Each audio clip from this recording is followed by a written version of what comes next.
Good afternoon, everyone, and welcome to our Way Forward Leader Lunch Break. If you were to open Michael Jean's LinkedIn profile, you would see that he describes himself as CEO, corporate and nonprofit board director, investor, and philanthropist. Those labels are just the tip of the iceberg, as he is and gives so much more to Greater Cleveland than those labels can possibly capture.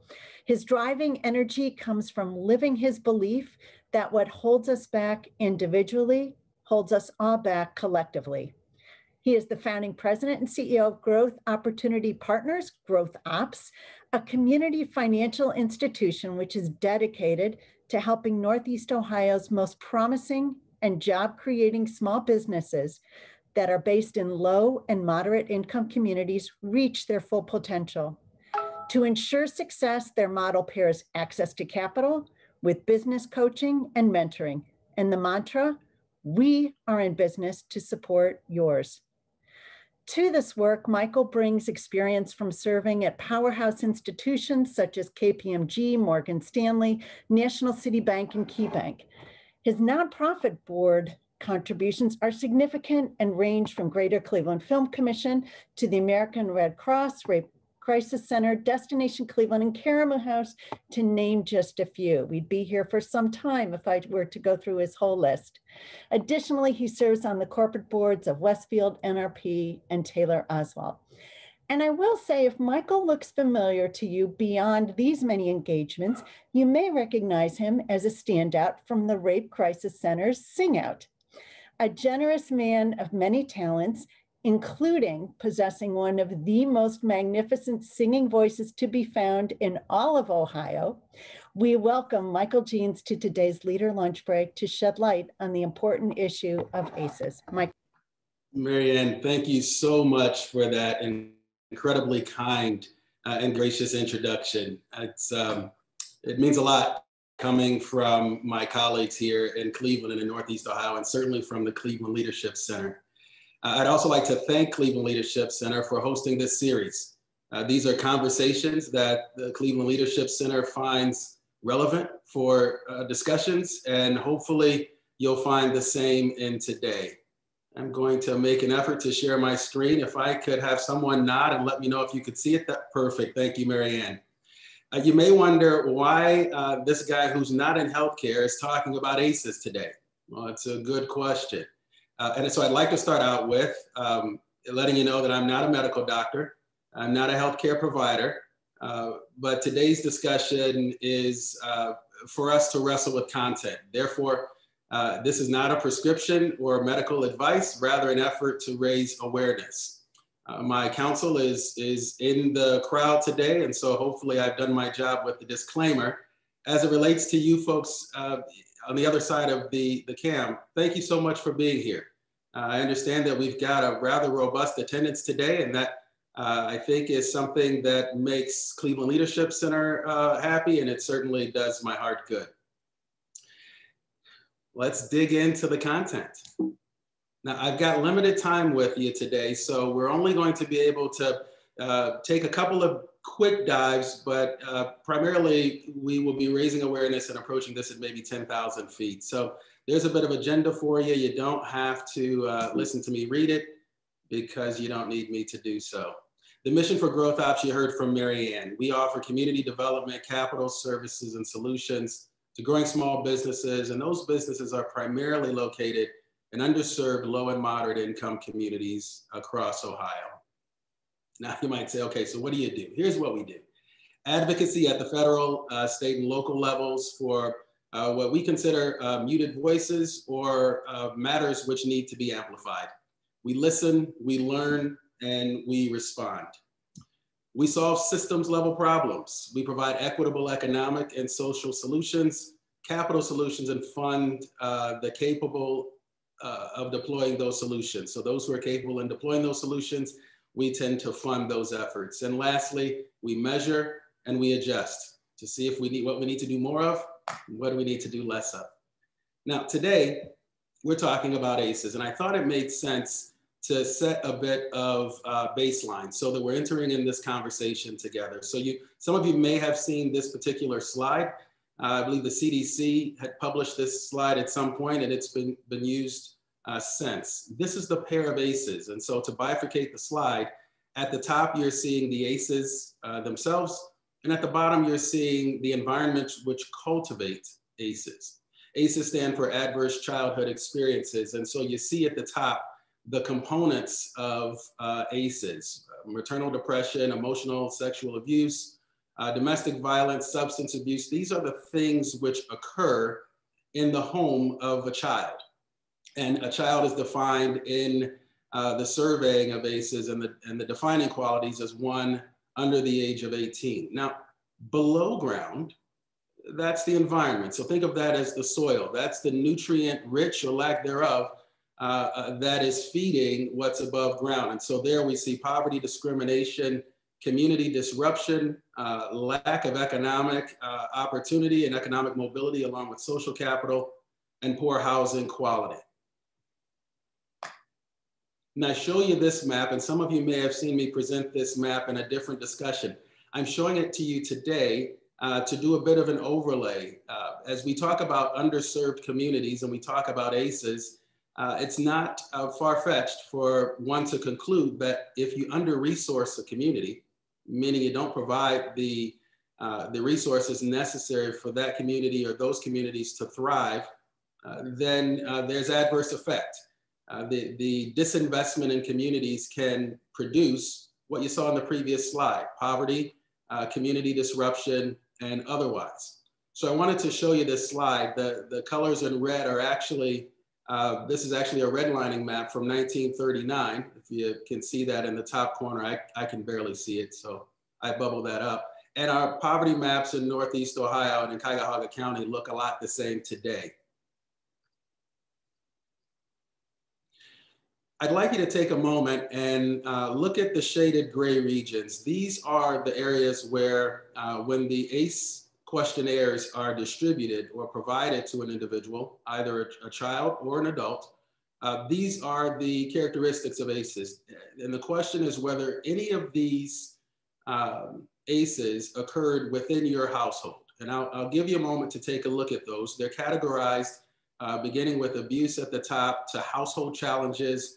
The first on the left of the third row is actually household, but also the remainder is neglect. And if you could maybe tally for yourself where there may have been presence for any of these, keep that to yourself. I certainly don't need to know it, and I don't think anyone else is asking you for it, but for the purposes of digesting the content today, I think that exercise can be useful. And so ACEs, really became defined through the Kaiser Permanente study in 1995, extending to 1997. And that study was probably one of the largest studies no one's heard of. Over 17,000 participants, and here's a bit of the demographic breakdown. 75% white, 11% Latino or Latinx, 7.2 Asian, 4.5 Black, 2.3% other, and Asian also included Island Pacific. From a gender perspective, 54% and 46% made up the respondents. About 2/3 reported the existence of at least one ACE. And I should also say there was diversity in age groups as well as income. So they did a pretty good job of including good representation of the broader body, although you can see a concentration in the 75% ethnic white respondents or participants. About 20% reported 3 or more ACEs from that previous slide and those items that were above ground.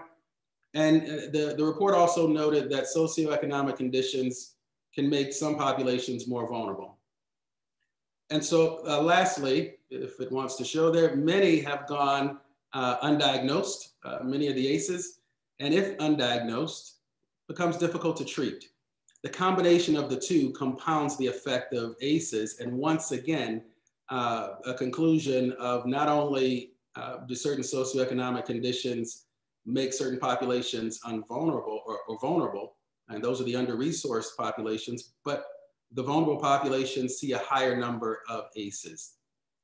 One of the reasons I showed the slide of poverty and concentrated poverty in Cuyahoga County is because when folks hear about ACEs and we begin to have this conversation, effectively, regardless of occupation, income, there is a propensity to think that ACEs are occurring to someone else over there, that this is a poverty issue, that this is an ethnicity issue, and somehow the aforementioned two are what are the precursors to one having ACEs. But it couldn't be farther from the truth. And so part of what the Kaiser Permanente study showed, along with anecdotal evidence from healthcare providers, is that there's not really anyone who's exempt from ACEs. And so as you think about those shaded regions, and you can think about whether you had one or more ACEs present for yourself, has it been diagnosed? And have you been treated for those ACEs? So I shared with you that one of the outcomes was not only that many ACEs were undiagnosed, but that they were untreated. And so this is another CDC graph, or I should say pyramid, showing the effects of untreated ACEs. And so the ACE occurs at the foundational level, and the next iteration upward is disrupted neurological development. And as we continue to move up the chain, you start to see disruptive behaviors that one might not have correlated to the characteristics of ACEs that we shared just a moment ago. Let's put that in a different context. And so if we put, pardon the fire red, you know, the house isn't on fire, but you might feel like it if you are saddled with more than one ACE. And so if ACEs are at the core, these are examples of what you saw in the earlier slides. And so if we look at what happens when ACEs go untreated and how long the effects are, we're seeing anxiety and depression, PTSD culminating into suicide, pregnancies, both unintended, fetal complications, including fetal deaths, and so on. You can work your way around here, but you can also see an interrelatedness.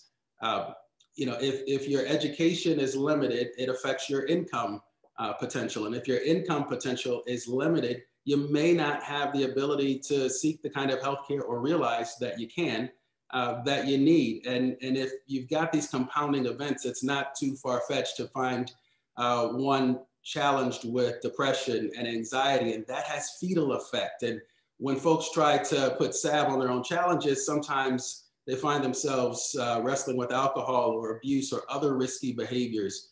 And even to the extent of brain injury, fractures, and burns being culminating effects. These are not things that only happen to children. What we're finding is that undiagnosed, they have long-lasting effect.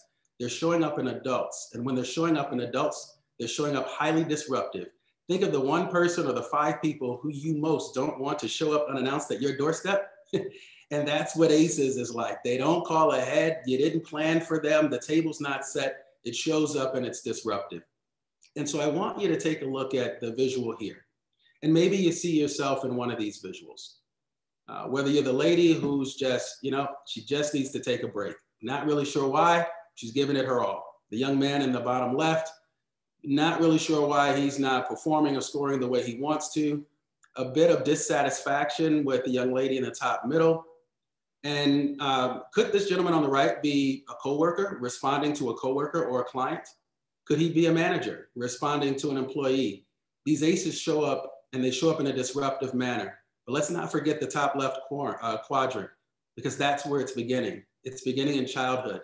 And these children are frustrated, but they don't know why. And we may think that they're frustrated for a number of reasons, but my guess is we're not spending the time, and we haven't been informed to recognize that these might be ACE events that need attention, and not simply behavioral being the byproduct.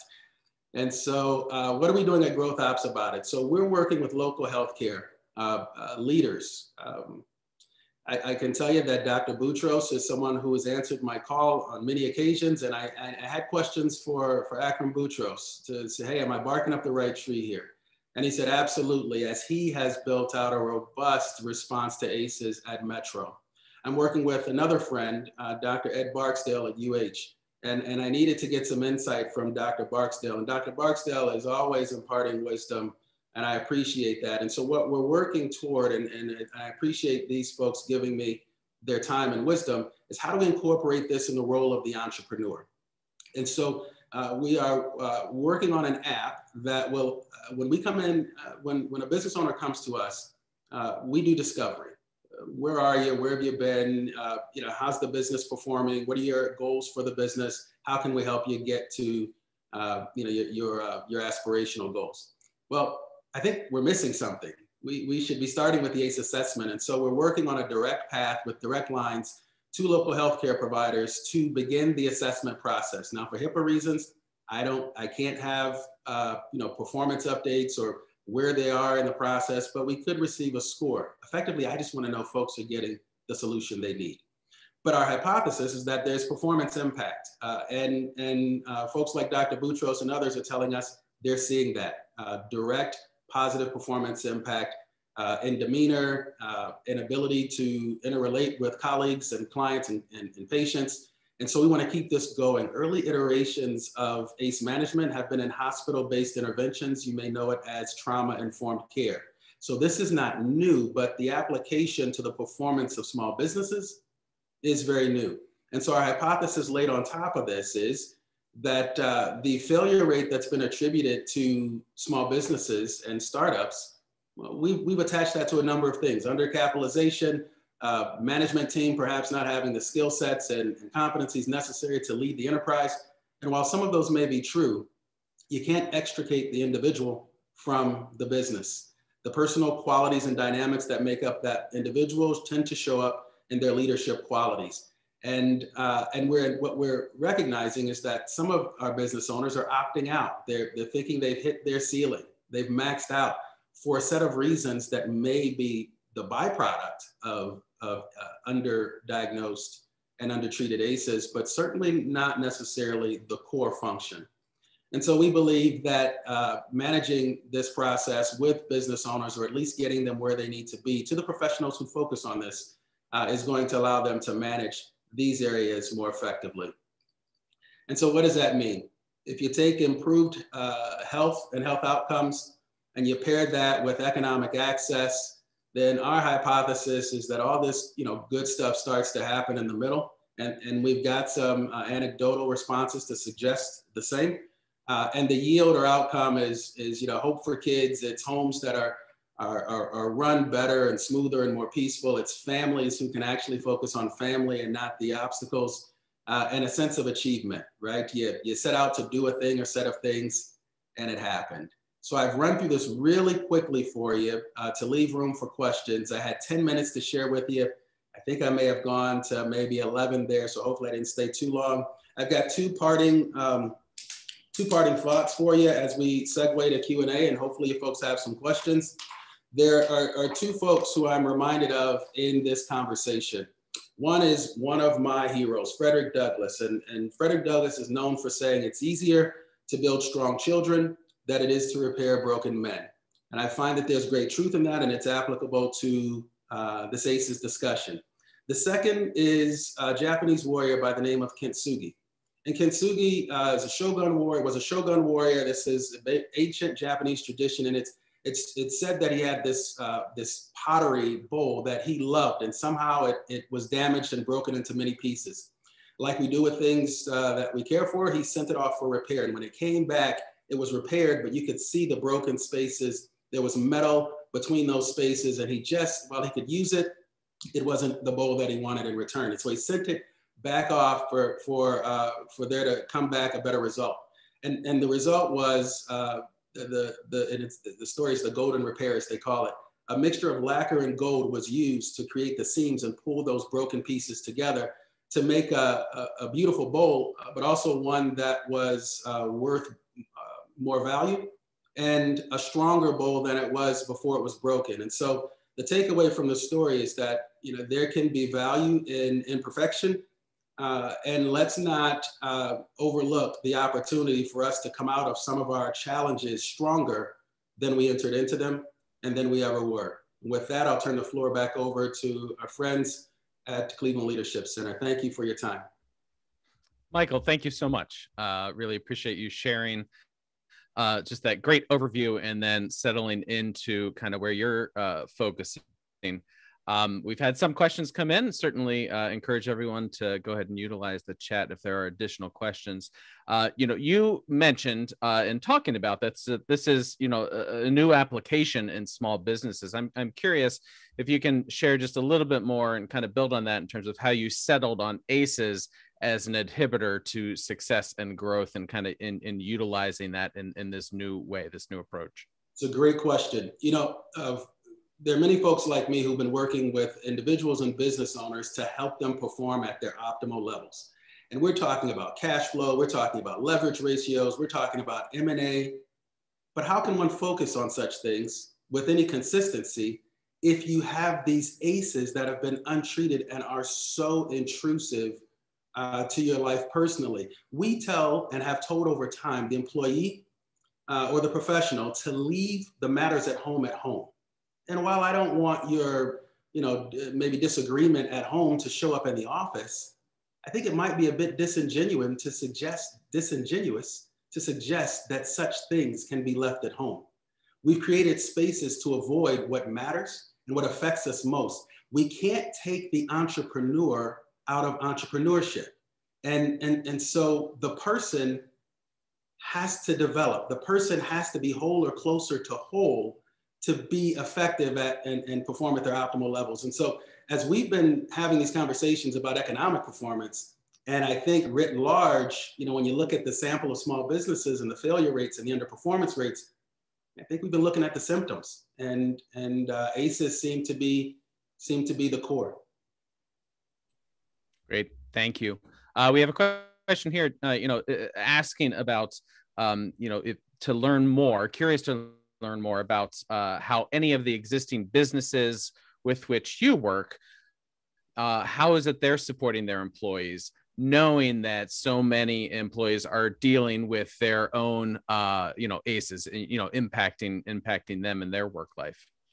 So this is a new journey for us. And the first part of this journey was reacquainting the employers, the companies, the business owners with their employees. Often we hire because there are a set of things that need to be done. And over time, that list of employees grows, but it's perhaps not necessarily as familiar as it should be. Sometimes the company can miss competencies in an employee where they're looking for or waiting for the next opportunity, but the company hires someone else because they didn't realize the value they had already in-house. And so we're beginning with that process, a bit of a talent assessment and people assessment. The next step for that is to make this available to the employees. Now, I don't know that that's a correlation to the business owner. I believe these are healthcare matters that should remain private for the employee. So our role is to connect the employee with the solution that can help them most. And we do believe that's a direct line to folks like our local healthcare providers. We want to streamline we don't want them to go to an 800 line. And so we're working on dedicated lines with folks we know who will pick up the phone and respond. We also don't want to saddle or burden the business owner with this level of social and health related work. That's perhaps not their bailiwick. And so let us take that burden. And if we can do something with it, I think we're all better for it.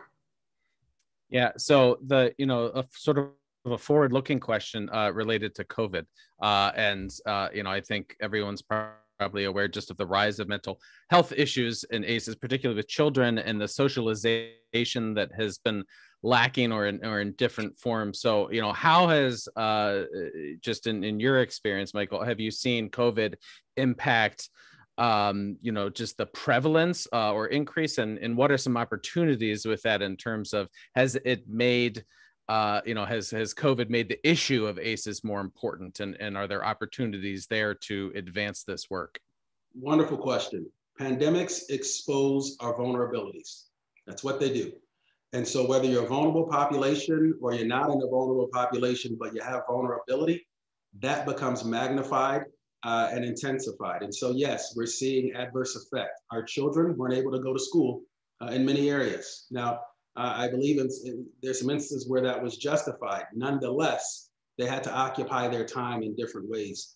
Our children, I was told that kids can spell love Time, right? How much time do we spend with them? And this has been a difficult time for households and children to manage time together that's shared in ways they haven't before. And so I believe it's been particularly, and we're seeing particular disruption.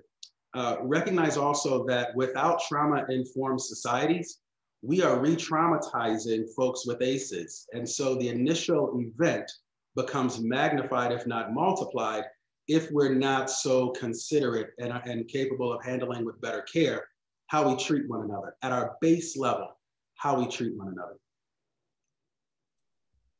Thank you. How much do you think that ACE-related factors limit the growth of small businesses, in particular as you look at minority-owned businesses where an overwhelming number are sole proprietorships? So there's only so much that someone can take on their plate, and access to resources and that sort of outreach can be particularly helpful. Sure. And so again, ACEs are they don't discriminate, just as pandemics don't discriminate. And so ACEs are prevalent across the demographic spectrums. Now, when capital markets fail, when the natural flow of economics and socioeconomics, when they fail, minority populations and vulnerable populations feel that impact, but multiplied. And so it's no different here with ACEs. It's a particular challenge then for business owners if you start at the whole and then you work your way through the vulnerable populations. Think about the Kaiser Permanente study. 75% of the participants and respondents were white. And so it's no wonder that it was well after the fact that we would begin to aggregate the impact on other populations, because there wasn't full consideration at the outset. This is a continued theme across our economies and across economics and across the health of our economies. And so if folks aren't considered at the front end, we shouldn't be surprised if we are not as informed as we should be about how such things impact them. Mike, are there some, as you're, working on this new model and forging some new ground here, are there peers across the country and other cities that are taking a similar approach where you're able to bounce ideas off of or have some benchmarking with which you can compare? We're not seeing a lot of activity as it relates to entrepreneurship, small business, and ACEs, but where our experts are in healthcare. And so while I'm not necessarily a fan of staying in my lane, maybe because I'm a bad driver and I tend to weave, I don't know. But I do need to rely on our experts, and they're really good at this stuff. We have a VA here who has one of the largest repositories of ACE-informed information in the country, if not the world. Now, it's a narrow set because these are veterans. However, they have shown a pretty significant number of ACEs and consistency across the application. And so what we're going to do is, and what we're doing is working with our healthcare providers. This is their space. They can own that. Let's take our collective knowledge and expertise, and to the extent we care enough, and then see how that applies to the business owner. And I have to say this, Mike, Bob, and I'm glad you asked. We can't stop at the business owner lest we risk enriching the business. This has every bit of impact to the employees, to the vendors. It affects how we're all relating with one another. How might it be difficult for a manager to promote an employee who's getting the job done, but because of related issues that are founded from ACEs, they're not capable of making that, trusting enough to make that promotion. The same with partnerships. ACEs can show disruptive. There are a number of applications, and I think we're just peeling back the layers, but I should not be so arrogant to think that we're going to have a clinic on cash flow and M&A and not address what I think is one of the most preeminent health issues of our day. Thank you, Mike. We really appreciate it. We have a couple other questions that we didn't get to. Maybe we can forward those to you and include those quick responses in a follow-up email that we'll send to everyone. Really appreciate your work on this, all of your work in the community, and for spending some time with us today. Going to turn things back over to Marianne, who can wrap us up. Thanks, Michael. That was fabulous, very enlightening. We appreciate your time. I want to remind everyone here that next week's Leader Lunch Break will feature Bill Lacey from GE Lighting and Sean Richardson from Huntington.